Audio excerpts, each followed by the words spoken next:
a fellow lawnmower. He has more than a handful of degrees. And then he is an authority on the development of human potential and personal effectiveness. Developed for an emotion, just had a lot of great things to say, so let's give him our attention. Glad to be in front of you guys today. Good day to all of you guys. Oh, what's that? I want to ask you, how many of you have ever used a green card? Yeah, green card. So this is so funny for me. And 4 years ago when I came to the United States, so I was so excited. And because back in my home country, I had never used it. They looked at you, you don't have money in your account. But I'm still confident because I knew I just had money in the card, in the bank. I just created the account and had money inside. So I told her, no, try it again. She swiped the card again and looked at me.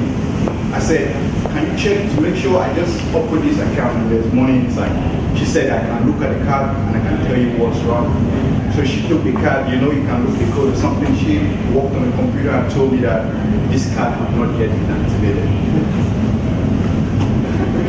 I said, okay, what do I do? She said, call the number behind. So I stepped back and I called the 1-800 number. Like, I got so really excited and I did not even activate the card because of because it was my first time having it. So I stepped back, I called the 1-800 number.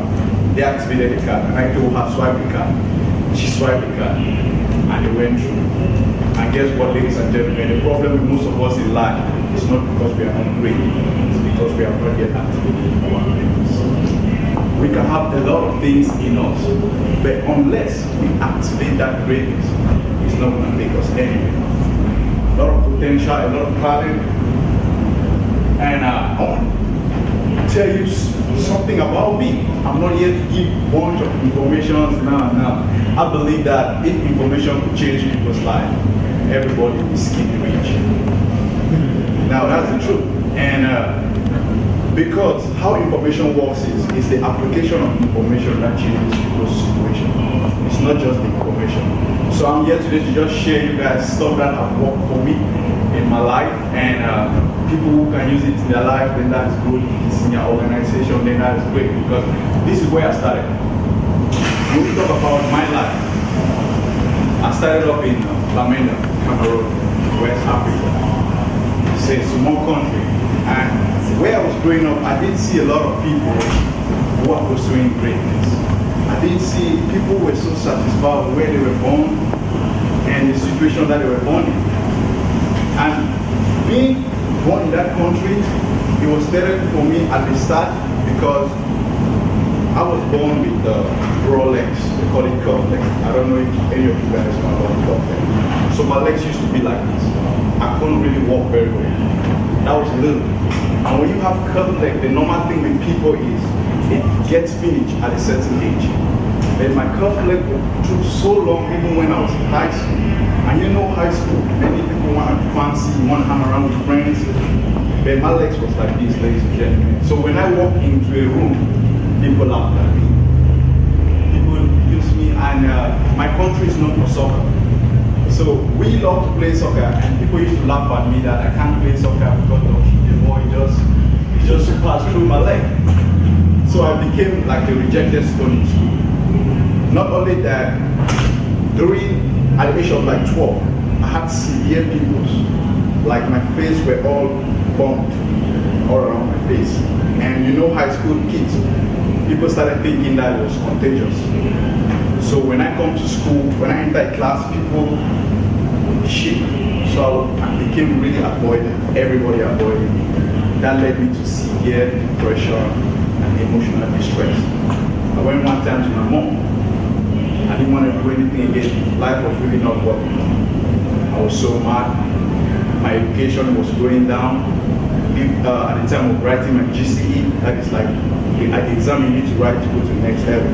I said I don't want to do anything again no more in life because I was taking the dormitory, and the dormitory they give us food every night. When I take my food and I sit on the bench, the people around me, that when they're eating, they see me, they cannot don't know if you've been in those type of situations in high school. People where they want to be around people instead, they are kicking me out. How do you study? How do you study? That made me not even knowing how to explain what's going on. Because when I come to my mom, I can't even tell her how people are avoiding me in school. They'll keep telling me, go to school. And when I walk into school, people are first on my legs, to my face, and then they just reject me. Then when I open my mouth, people tell me, you don't have anything to say. That made me, I was quiet for a lot of time in my high school. Until one time, I was reading something that they dropped us, because in our country we take a lot of taxi. I don't know if you see the yellow cap there, we take a lot of taxi, it takes us everywhere. So I was in the drive inside a taxi, and the taxi was telling me something about physics, the law of motion, and it stated that for every action, there's an equal reaction. I didn't really get that. I went back and I sat, and I thought about it. As a young person in school, why people are rejecting me? There are two decisions that I need to make. Do I accept this decision as it is? Or do I find something that can bring people across me? And I kept struggling just like that, and I had my degree in civil engineering, FA. That was like I've completed high school. And I completed high school. The day I completed high school, people went to the board looking at my name. Did I pass? Because I had stopped school, just staying at home and reading. People had avoided me so much. And when I finished high school, there was one decision that I made myself, that I was born to speak.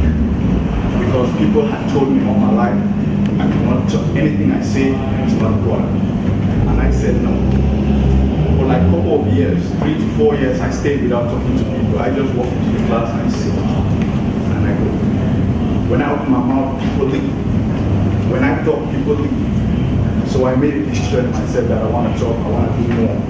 And that is where I read something that I said the two most important moments in our life are the moment we are born and the moment we realize why we are born. I don't care about whatever someone do in this life. If you not really sat down and thought about why you are born, there's a lot of things that are gonna come your way. You're gonna always ask yourself, why this challenge? Why this stress? Why all these things going on? So but when I had that decision in myself, I dreamt of a life I want to live in Cameroon.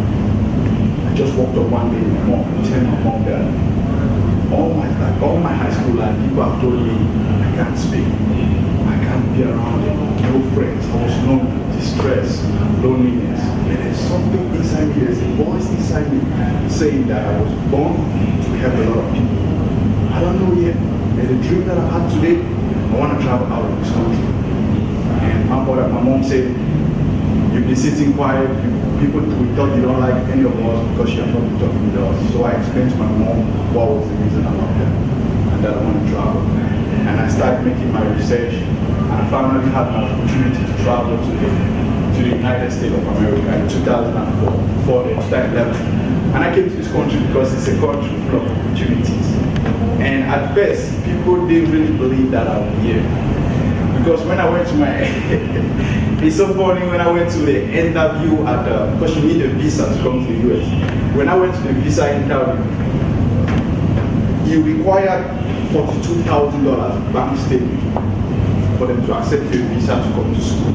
So I had a student acceptance letter, and my bank statement was $2,000. So the lady at the counter asked me that, the requirement shows for something you bring it to 2,000. I just sat quiet. I looked at her like the only reason she was born was to give me that visa. Just like that. And she said, are you sure you know what you're doing? That was when I told the lady about myself. It doesn't happen often. When they ask you a question, you need to answer the question. I said, Mora, Mom, all my life, this is what I've been going through. And I want to go to the United States to come back and help young people who judge people's physical appearance, who see the outside of the inside. I believe one day I'm going to be a voice for young people in my country. I believe one day I'm going to help a lot of people. And she just looked at me, it's like, I've not seen this before, and I'll give you a chance. Ladies and gentlemen, true story, that lady accepted me, and I traveled in 2011, and I came here in America with my pockets empty, but full of dreams, goals. I was full of dreams and goals, and I was in Maryland in Silver Spring. So when I came here in 2011, the first job I had was working at the State House of Assemblies, Maryland General Assembly. So I came here. So funny, I registered at Ironic Community College. And in that community college, I was so determined not to be in that same position where I was back in high school where people rejected me. So I made up my mind that I must produce stuff. So I went to the admission office and I told the lady that, do they have African students here?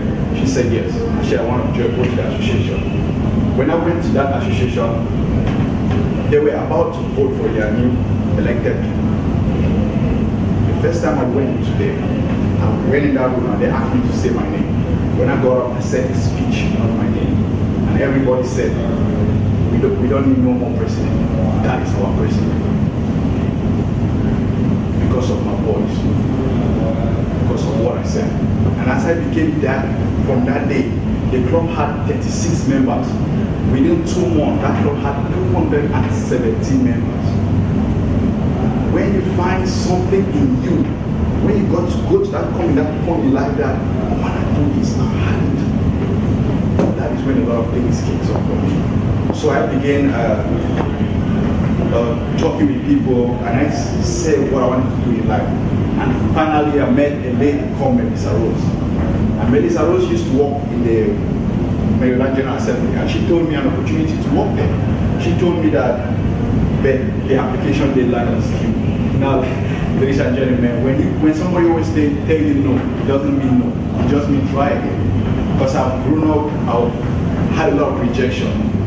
So I know no has to be my vital. So I went to that state house and I told the lady that I really want to be here because I want to be involved with policy. I have a dream to go back and help my country. I want to know how to run America and policy and stuff. And just like that, she just fell in love with what I said. And she put me to start working at the state house. Every single day my life was either going to the governor's office or to fixing their tables and all that.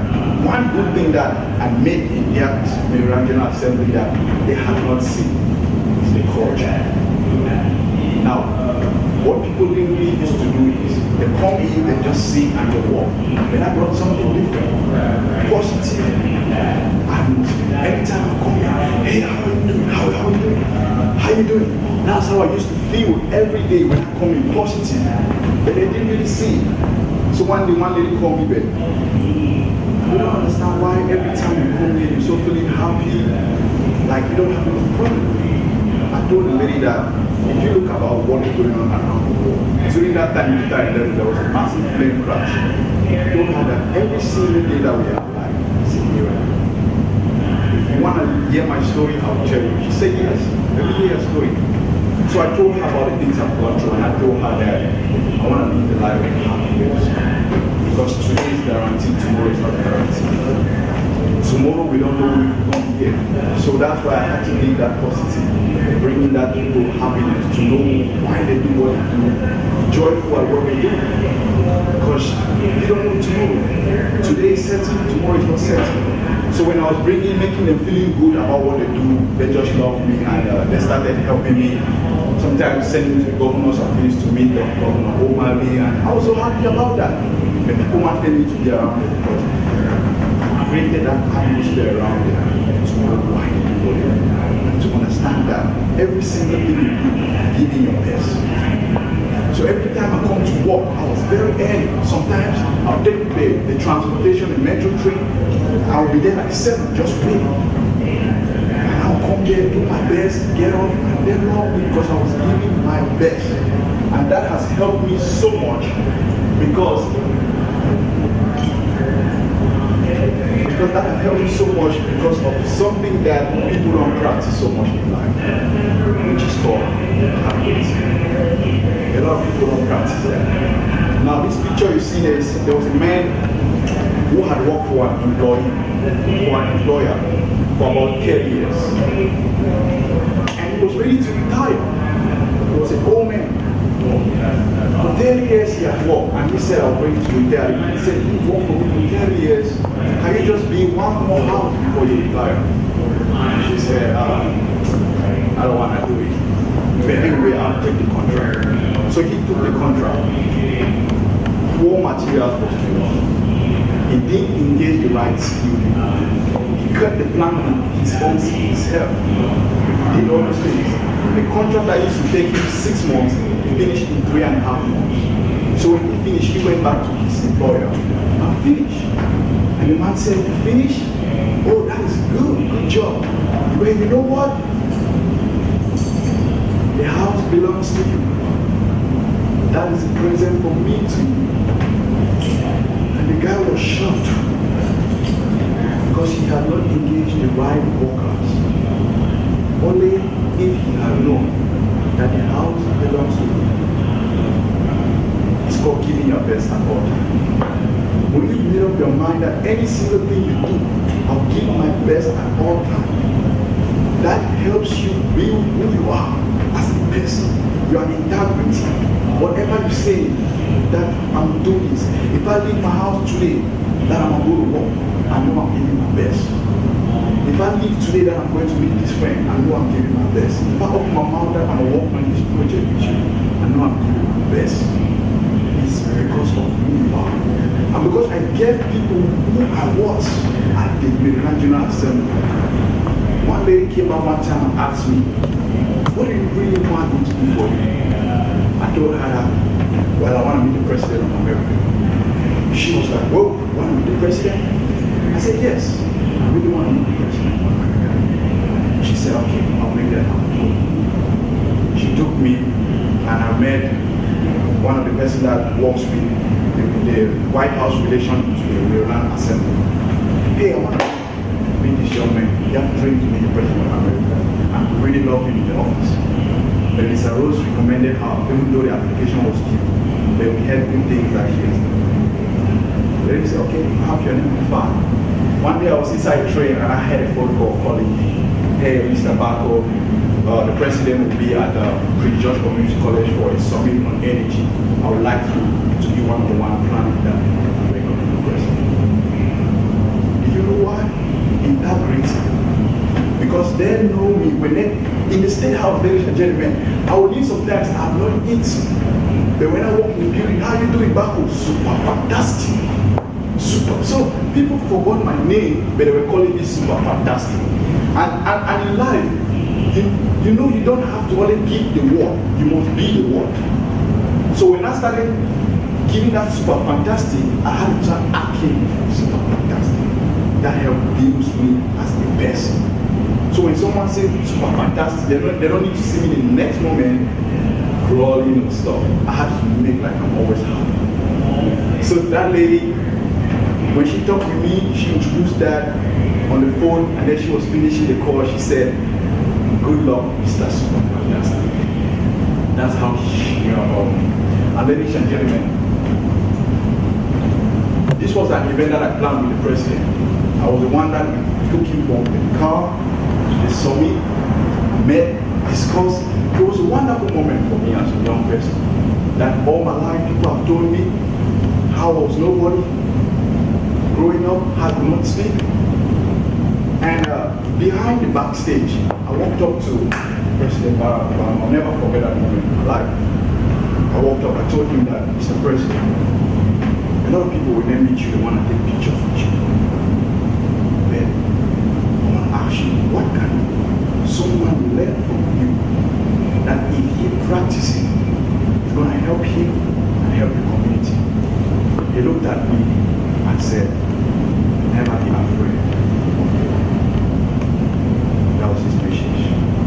We shook hands and I left. So funny, that is how I am. I shake hands. I never told him thank you. I shook hands. That remained in my mind for a long time during that week. The first person I told to call was a lady that helped me get me the connection. Melissa Rose. I said, hey, Miss Melissa, thank you so much. You made one of my major dreams come true. I learned something. I don't really know what it means, but I remember the president told me, never be afraid of you. And if you look about life, many things that belong to you, all the greatness, the card that I showed you, all those things, many people never achieve their greatness in life because of the fear of the unknown. What is the fear of the unknown? It's fear, that fear in us. That people are going to be jealous, people are not going to like us, things is not going to go well. Like when I was young, after people started doing that to me, I became so fearful. I could not talk to people because I knew when I just say how are you. So I had that fear in me, and that fear was building up. And what is fear? Fear means false expectation appearing real. So because I had that fear, I learned that. And I started asking myself about what is the meaning of that fear. And I came to read about this story just that same year. There was a soldier during a war front. He committed an issue that had to be sentenced. So the person who was in charge told him, I'm not going to sentence you. But there's a big war up there. Nobody knows what is after that war. But you're just going to go there and blast through that wall. That's what I'm going to do for you. And he looked at his captain and he said, what is after the war? He said, nobody knows. You either take that or you'll be shot to death. He looked at the wall, so dark.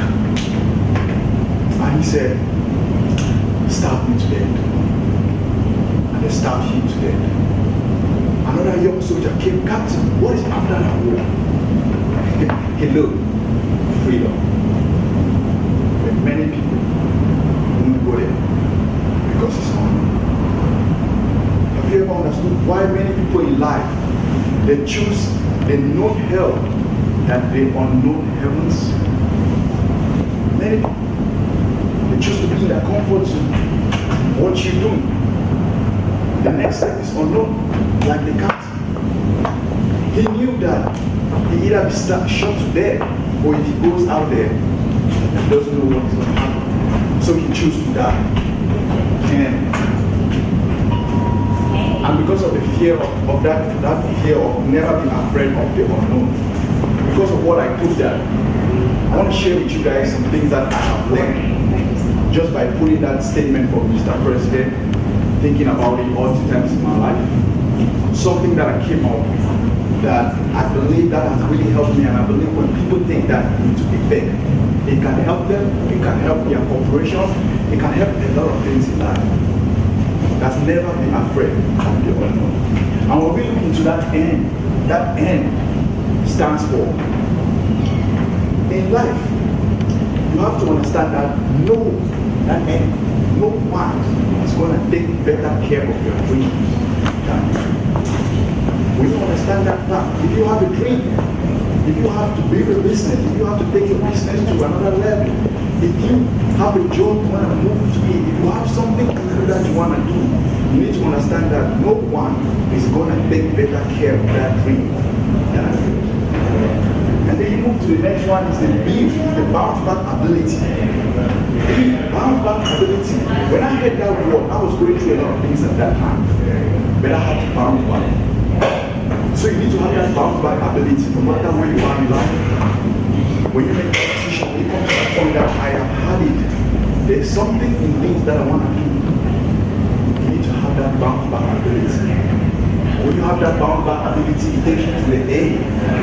And the A is what many people need to focus on. It's acknowledge your fear and move into action. So what is your fear? The fear of rejection, the fear of unknown, the fear of people not liking you, the fear of failure. When you acknowledge that fear, what is Bako? I'm afraid people are not gonna like me. What is Bako? I'm afraid that people are gonna, things are not gonna go the way I'm gonna go. When you acknowledge that fear, then you start looking at the benefit. What is the benefit? Personal fulfillment, joy, peace of mind. Then that's when you have to work on it. And when you know that, it takes you to what they call the old. And old means only those who attempt ridiculous achieve spectaculous. you look about everything that's going on around the world, those that have made things big, they have to first do this ridiculous things to achieve the spectacular things. When you know that works in your mind, that takes you to what they call T. And that T is that which we focus on begins to manifest. And that brings our greatness and our glory. Any single thing we do in this world, when we begin to focus on, no, this is what I want to do. I want to take this so much and focus your energy, your time, your passion, your joy, who you are, it begins to manifest. And from there comes your greatness. And from there comes your commitment. And once you have that commitment, it takes you to be you. And that you is, unless you attempt to do something you have not mastered, you will never go. A lot of people don't go in life because they stay in one place. They don't leave their comfort zone. And how is life made up? Life is made in such a way that if we don't risk, we cannot grow. If we don't grow, we cannot become our best. If we don't become our best, we cannot be happy. And if we cannot be happy, what else is there? What else is there, ladies and gentlemen? So those are things that have really helped me. And I started investing in some careless things when I was in college, because I saw other people buying shoes and all those stuff. So I'll never forget this. I bought these shoes, $260, and that hard. So I was happy, college, Maryland, everybody, you come to America, people put it on, they call it the joint. So people put in the joint and stuff. So I bought these shoes, and a friend of mine invited me to a party. So I had these shoes. My favorite color is blue. I had this shoe, you see my blue watch and stuff there. And I went to that party, looking all fly, and they stopped me at the door. That you can't enter inside. I thought it was my age. And I said, no, I'm 22. At that time I was 22. I showed them my ID. He said, no, this is an all Jordan party, not a night party. Everybody in that party had a Jordan. And I had this shoe. Are you seeing? I had a night shoe at $260. They refused me to get into a party. That is an all Jordan shoes party. I left there and was mad. I didn't know really what I was doing. It could not resonate in my mind. So during just that same week, how that works is, because I was indoor, I was mad with that my friend that invited me. Because he had a Jordan. And he didn't really understood how things work. And that stuff really embarrassed me. Just that week I heard about Robert Kiyosaki. And Robert Kiyosaki, most of you guys probably know him. He wrote the book Cash Flow, Rich Dad and Poor Dad. Anybody knows Robert Kiyosaki here? Good. So Robert Kiyosaki is a great financial educator. And he was coming to Maryland. His conference was $1,600 to get inside, to get in the door. That time I had a small Toyota Avalon I had bought. So I came home, I started following that guy. And he was so powerful. And I was reading him, listening to some of the things that he said. And there was a voice inside me that, you can't miss that conference. I looked in my account, I had $17.5. I said, I gotta go to that account. I gotta go to that event. I went outside and I sold my car, put it on Craigslist. I sold my car for $1,300. Then I saw another things again that I had, a radio and something. And I went to that Robert Kiyosaki conference. The moment I entered that conference, my life changed that day. I saw people, professionals, young professionals that I had not seen from Africa, or even when I was going to school here, apart from the State House, I used to see a lot of politicians. I saw business people.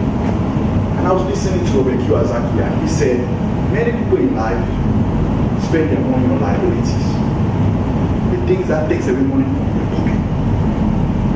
Instead of access, things that put in money in their pocket. And he told the secret, he was there with his wife. And the wife came and said, how they make so much money is the fact that they spend money on access and use the cash flow to spend on liability.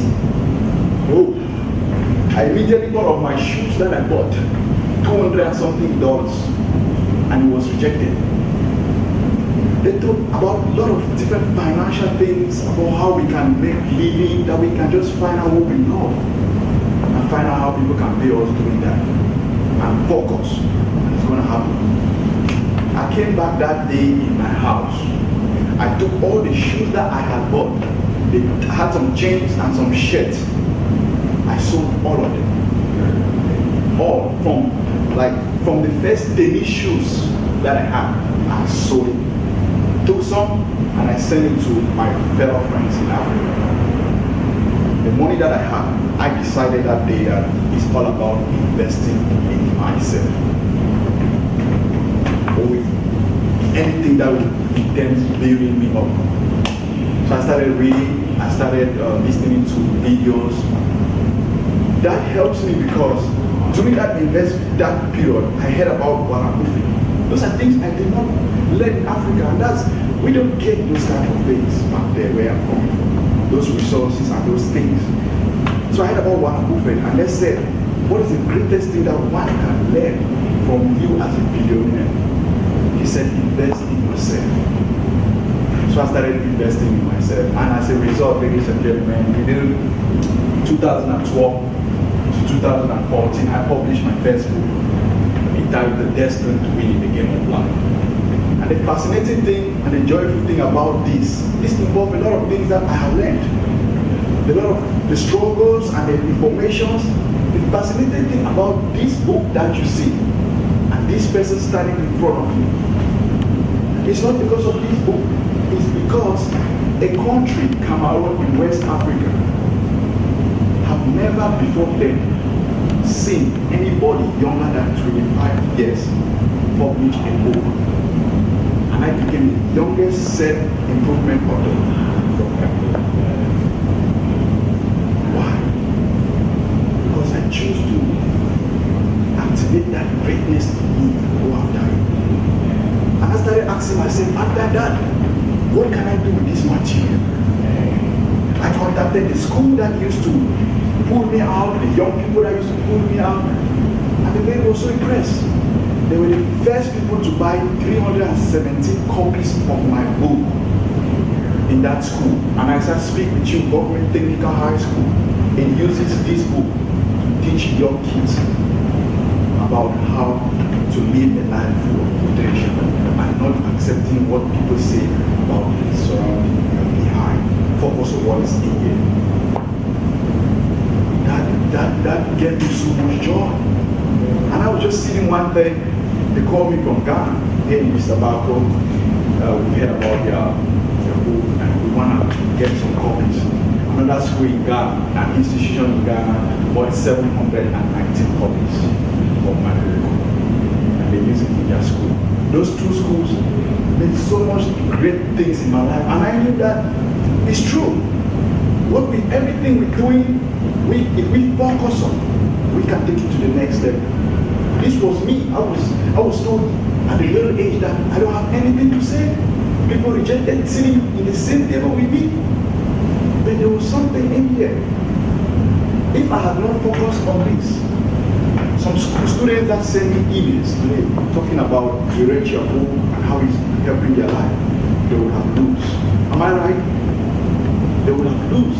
But because I tapped into that potential, that greatness, that came this result. And these are just some pictures of people that they always send me about the book, how it's helping them, sending me feedbacks to my email. I get a lot of that. And one of the great things that I like also is a friend over there in Black. Never met her. She's in Dubai. I got an email one time saying that a friend of mine was visiting America and she went to a conference. She mentioned, we told her about the book. And she loved it. We would like to get a copy. They ordered a full box. This is my friend here.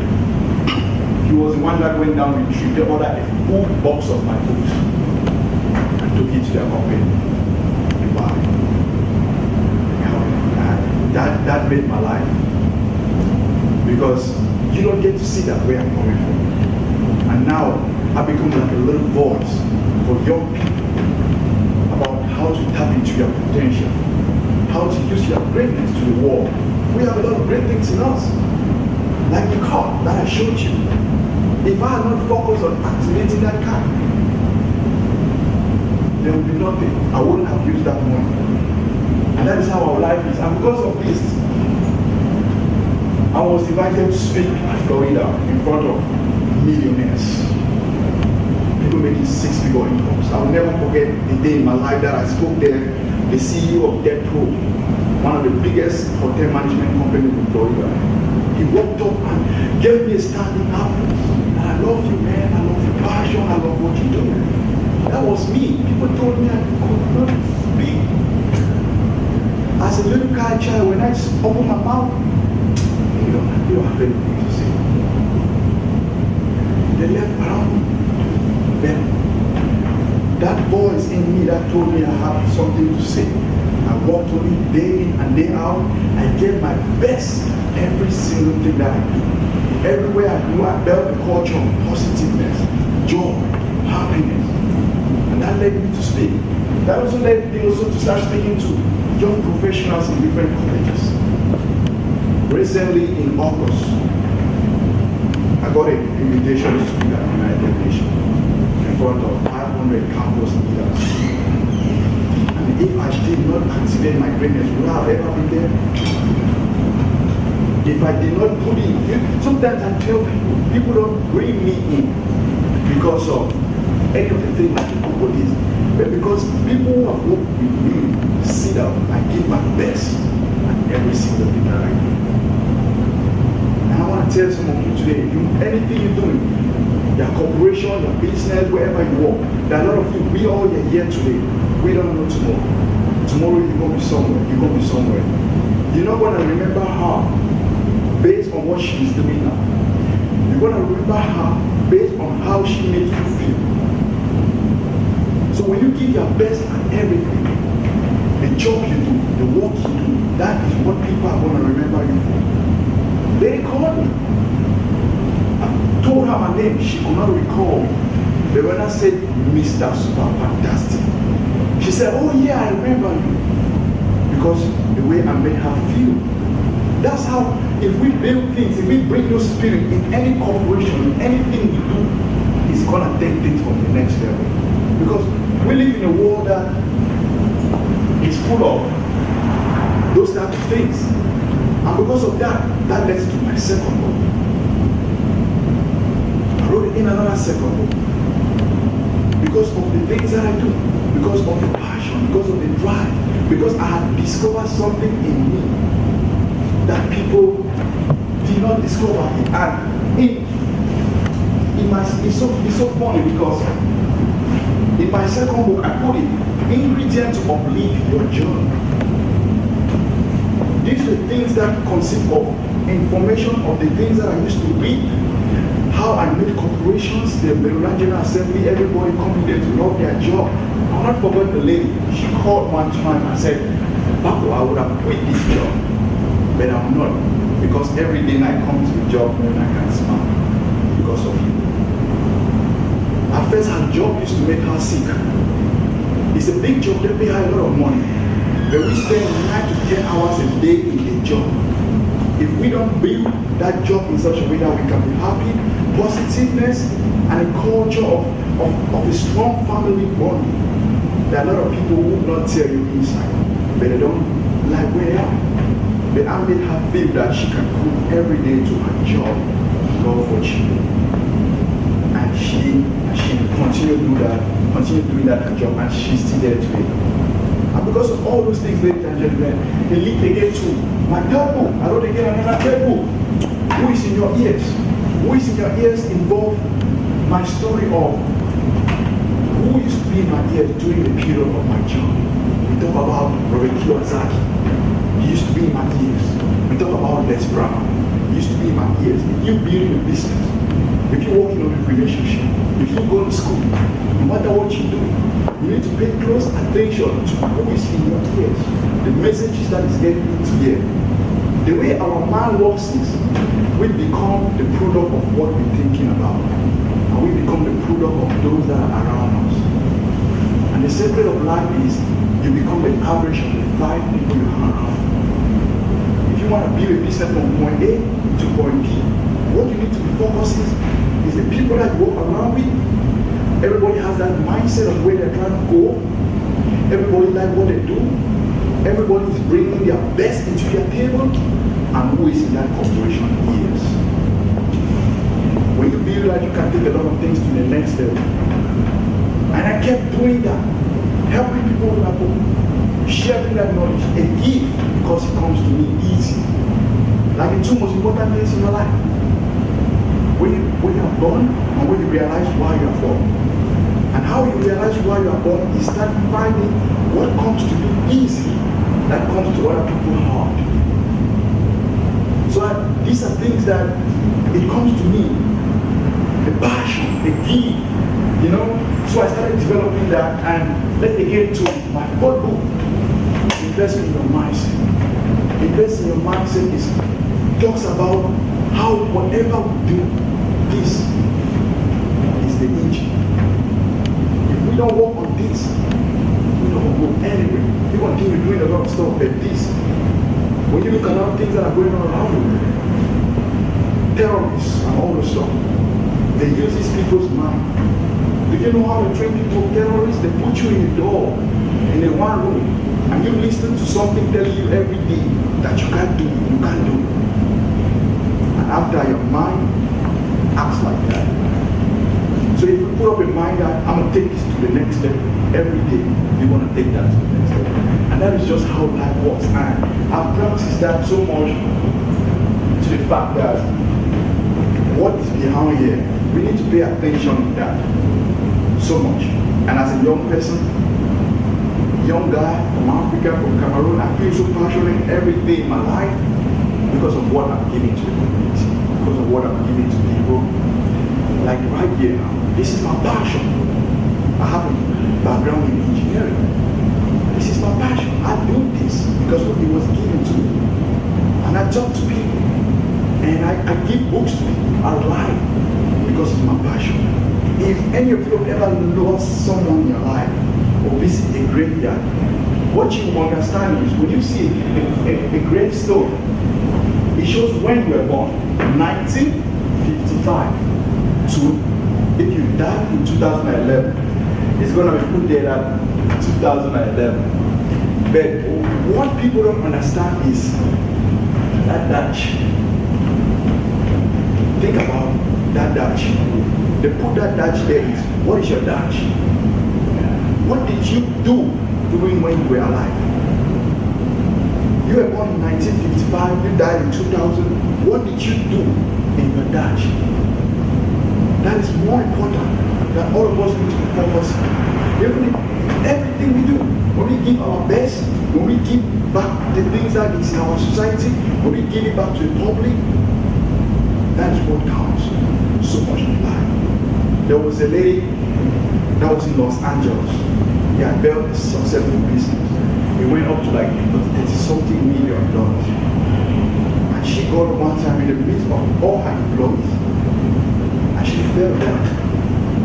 They called her out. They called her, what's wrong? She said, I refuse to die an unlived life. I want my life back. They asked her what? She said, all her life she had made so much money. She had a corporation she built until $30-something million. But she was not doing what she was called here to do.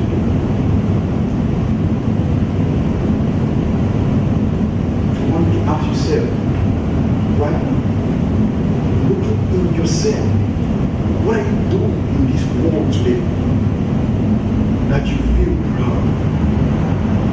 Dr. Howard, the mentor of Martin Luther King Jr., have a saying that the ideal situation of the man and the woman to die is to be on his deathbed with his family all around him, telling him goodbye. But what if on the day on your deathbed, and the ghost of your time, the ghost of your dreams, the ghost of your ideas, your invention, standing beside you saying, we came to you And only you would have given up life. Then now, we must die with you. And the question is, if all of us today get die right now, what dies in us? What love? What things are we not giving it the best shot? What leadership? What book? What talk? What invention? What idea? You have that idea that I can take this company to the next level. You have that idea that I can do this. Why are you not doing it? If you die today, what dies with you? So we need to start thinking about that. Dr. Benjamin Mills was a great leader in Atlanta in 1940-something. He had a knock on the door. And there was a man with a gray hair. And he said, come in. The man come in. He said, Martin Luther King, what are you doing? He said, Dr. Benjamin Mills, I want to introduce you to my son. Young girl, 15 years old. He's called Martin Luther King Jr. I didn't come here to beg for school fees or scholarship. I want you to teach my son how to pray. And Dr. Benjamin Mills wrote something that I want to read it. And he said something that is very fascinating, and if all of us practice that, he said, it must be borne in mind that the tragedy of life does not lie in not reaching your goals. The tragedy lies in having no goals to reach. It isn't a calamity to die with dreams unfulfilled. It is a calamity to have no goals to reach, no dreams to reach. It is not a disaster to be unable to capture your ideas, but it's a disaster to have no ideas to capture. It is not a disgrace not to reach the stars, but it's a disgrace to have no stars to reach. This means a lot to me, but I don't know if you understand what that means. We don't have a lot of tough one. I can bet a lot of people on that. We have dreams and goals that we want to achieve. It doesn't matter if we don't have it, but the most important thing is we have, and what are we doing with it right now? Let's start thinking about that, because when we look at my life, I don't know if any of you know Les Brown. Anybody know Les Brown? So Les Brown is the world motivational speaker. He gets paid $155,000 to speak for an hour. For an hour. Les Brown was born in a poor building on the floor. When he was 3 to 4 years, he was adopted. He was called retarded. When I heard about this guy's story, it was almost the same as like mine. And there was something in me that I had to listen to this guy back in 2013. And ladies and gentlemen, this guy left from being retarded in school and becoming the world's most paid motivational speaker. When you finish, just Google this guy. He gets paid $155,000 to speak for an hour. And not because he speaks like today or tomorrow, like regular. As I speak with you, he's around speaking. And I had a dream of meeting this guy. And whatever we're seeking is also seeking us. And when I had a dream of meeting this guy, just recently, it's so funny. I went to an event that he was there, and I was there, and he made the statement that there's somebody in here that came here to see me. And he came backstage and he helped me. And the room was so funny because you look at us, people so much almost just alike, but I did not know. That's how the world works. What I'm telling you is not magic. It's real. When you start working on your dream, taking your idea and doing that thing, that which we focus on begins to manifest, and that comes our greatness. When we begin to work on that, a lot of doors open because we have greatness in us. We have a lot of potentials that we have been put in this world to do, and because of what we do every single day, we are going to be respected in this world for two reasons. And that's how life works. Your life, my life, is either going to be used, called as an example or a warning when we leave this world. As an example of dreams put to work, invention used, or as a warning of goal not reached, ideas not realized. So look into your life and ask yourself today that how do you want your life to look? That dream that you have in you, that idea, that thing that is in you, running every single day. There is something called a radical activating system. It's the fact that, have any of you had the experience where you set up your alarm to get up like 7 and at 6:59 it just rings and you get up, your phone is not yet, has not yet ring? It's called a radical activating system. It's lost. That which we put in our mind, it comes into reality.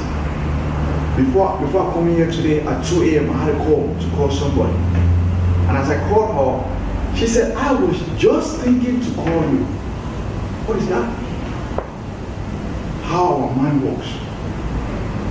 And I've gone so far in studying those things today, studying those things in my life that I put them into work. And the little things that I have in me, I begin to manifest it because I get my best at all time. Passion, the drive, the integrity. Who am I as a person? I was working at a job in Maryland, and every single day when I go to that job, they called me to go and talk to the boss of that job. And I didn't understand that. I felt like they were using me. I was like, but why do I have to go every day and talk to the boss? The guy came back and said, I want to tell you something. The boss told us that anytime you come, you talk to him, you motivate him for his day. I was like, for real? He said, yes. He said he had been running his manufacturing company for so long, and it feels like a refrigerator in his body. Sometimes he just want to drive by his own company. Just get up, drive, just reach his company, just want to drive by. Then when he talks, the way I talk with him, make him understand that this world is to be lived so happily. You build something around you that you love. And most of us know what just happened recently in Paris. Those people are all of us, like us. They die with dreams unfulfilled. Some die with dreams already done, but they did not know when they're going to clock out. If we're sitting here today, we have a dream, we have a business, we have a goal that we want to do. If we don't do it, it will not be great. No one would have told me 5 to 6 years ago that I would be like this today. In 4 years in this country, I have 2 companies that I've started. I've written 4 books. I've spoken at the UN. I've spoken at 7 different universities.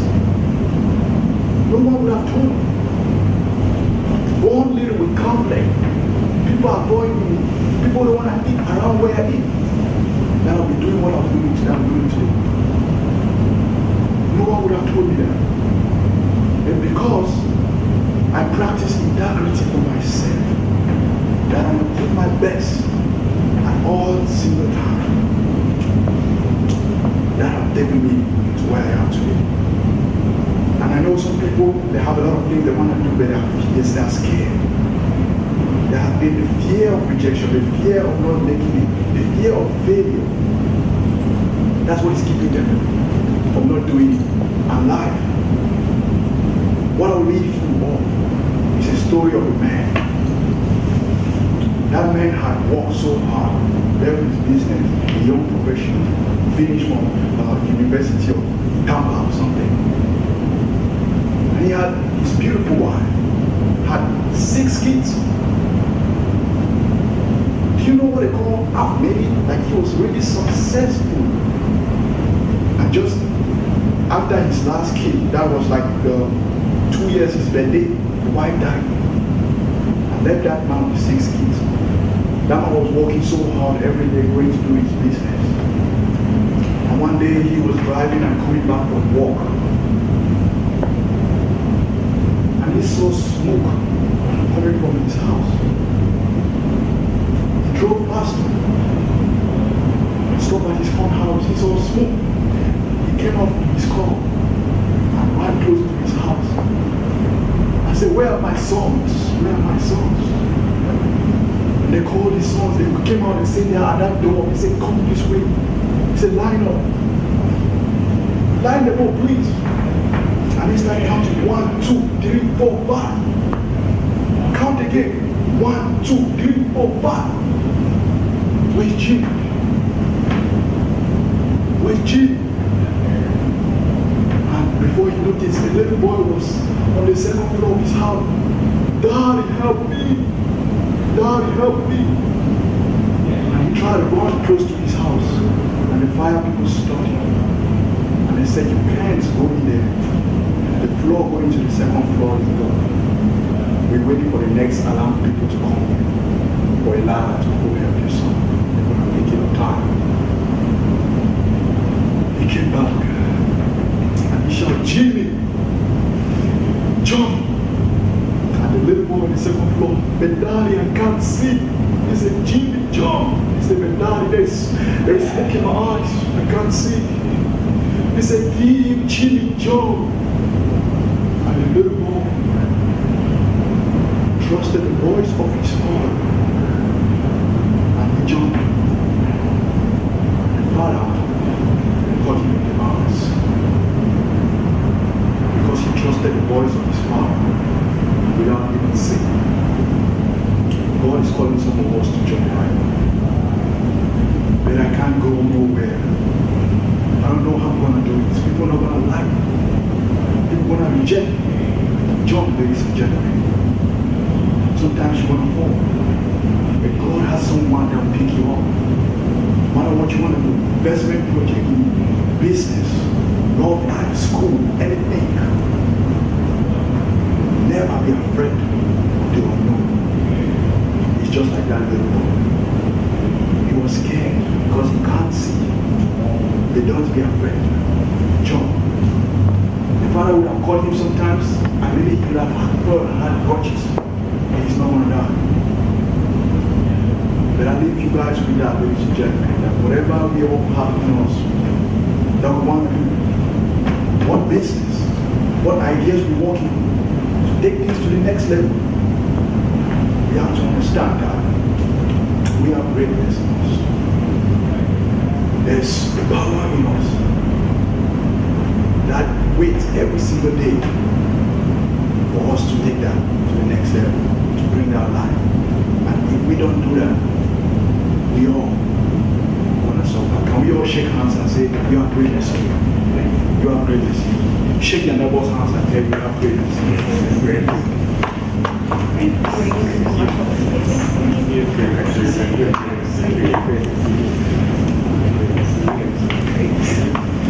Yes, ladies and gentlemen, as you just see what she just did, that is how it is in the State House of Maryland.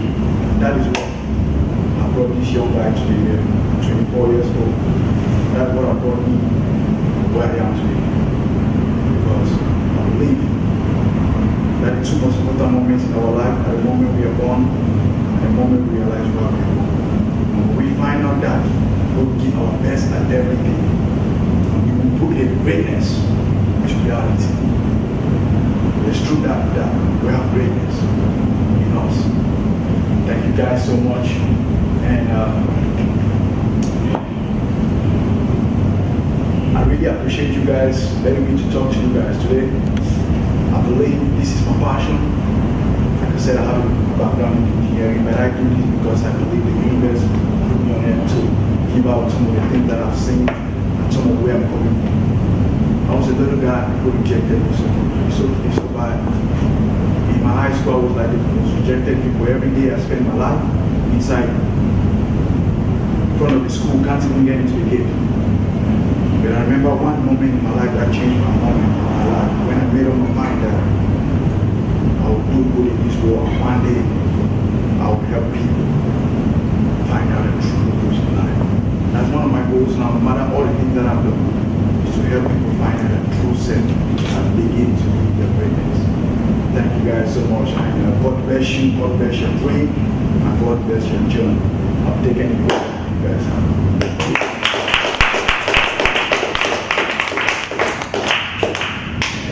Were you always good at speaking professionally to people? Like on stage, do you get nervous still? No, I think it's anything you want to do in this world. That is fantastic.